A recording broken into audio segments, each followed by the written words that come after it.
चलिए next topic है that is a phasor diagram that is again for L C R A C series circuit. तो as you can see there is a inductor capacitor and resistor L C R A C series circuit. बराबर, तो ये A C source है.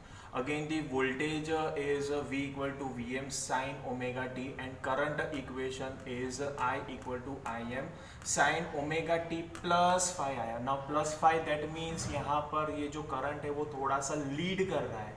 बराबर, तो current leads the voltage by phi. Current leads the voltage by phi कब होगा? जब XC is greater than XL. XC is greater than XL. थोड़ा सा कैपेसिटर का रिएक्टेंस ज़्यादा होना चाहिए compare to the inductor reactance, तो करंट लीड कर सकता है. ठीक है, अब हम इंडिविजुअल करंट और वोल्टेज का रिलेशन देखते हैं. जब I and VR are in same phase that is for resistor.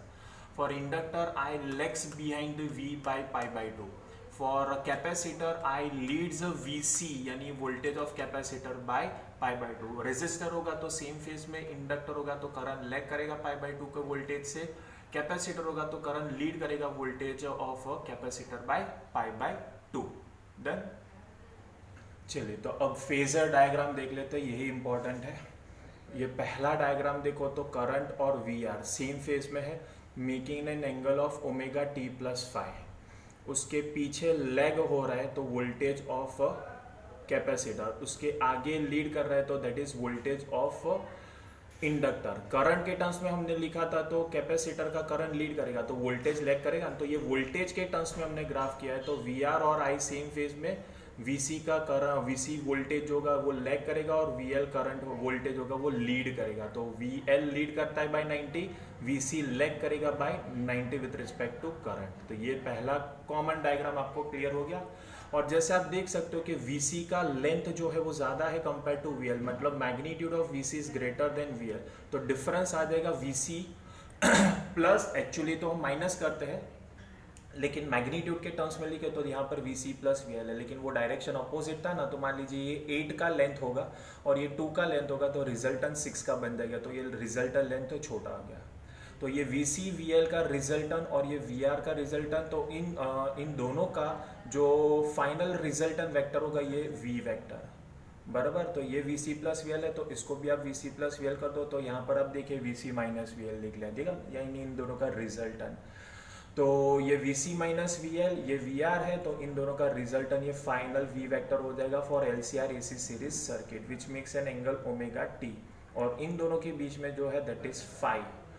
ठीक है, ये पूरा क्लियर. तो फाइनल एंगल हो जाएगा ओमेगा टी प्लस फाइव. चलिए, तो टोटल वोल्टेज V होगा VR plus VL plus VC. तो V is root of VR square plus VC minus VL the whole square. जैसे हमने देखा VC ज़्यादा है VL कम है और अपोजिट डायरेक्शन यानी सब्ट्रैक्शन होगा. तो VR can be written as IR, VC can be written as IXC और VL can be written as IXL. सब में से I कॉमन. यहाँ पर भी टोटल वोल्टेज यानी total current into total resistance. Total resistance हो जाएगा इम्पीडेंस Z. तो बस सब में से I कॉमन कैंसल, तो Z आ गया root of R square plus XC minus XL the whole square जो हमने फाइंड किया था. ठीक है, फिर यहाँ पे देखिए तो VC ज़्यादा है VL से तो XC भी ज़्यादा होगा XL से. तो tan phi का इक्वेशन अगर मैं बनाऊंगा तो that will be VC minus VL by VR. और फिर से आप वोल्टेज की जगह पर करंट के टर्म्स में लिखो तो VC is IXC, VL is I into XL और VR is I into R. तो सब में से आई है कॉमन और कैंसल. तो tan phi is XC minus XL by R. तो ये दोनों इक्वेशंस हम फिर से यहाँ पर डिराइव हमने किया for LCR AC series circuit, लेकिन कौन से मेथड से? फेजर मेथड से. इससे पहले के वीडियो में आप देखोगे तो वो कौन सा मेथड था? एनालिटिकल मेथड था. और ये कौन सा मेथड है? Phasor method. ठीक है, अब देख लीजिए मुझे ग्राफ ड्रॉ करना है, बराबर, फेजर डायग्राम के रिलेटेड IV ग्राफ ड्रॉ करना है with respect to omega t for LCR AC series circuit. तो फिर से ये जो सॉलिड कर्व है वो वोल्टेज का कर्व है.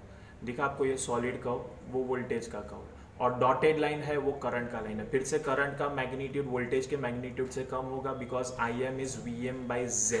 सो वो डिक्रीज हो जाएगा. और देखो जब यहाँ पर वोल्टेज सपोज यहाँ पे 0 था तो करंट मैक्सिमम था, क्योंकि हमने क्या लिया है यहाँ पर current leads the voltage bye कितना एंगल से, π/2 से नहीं, यहाँ पर 5 से है, तो current leads the voltage bye 5, तो इन दोनों के बीच में डिफरेंस कितना है 5। या तो आप यहाँ पे देखिए ये मैक्सिमम आ गया, ये मैक्सिमम आ गया, तो दोनों मैक्सिमम के बीच में फेस डिफरेंस कितना है 5। तो this is 5 is phase difference between the voltage, final voltage, resultant voltage and current flowing through the circuit. Clear? तो this is a phasor method.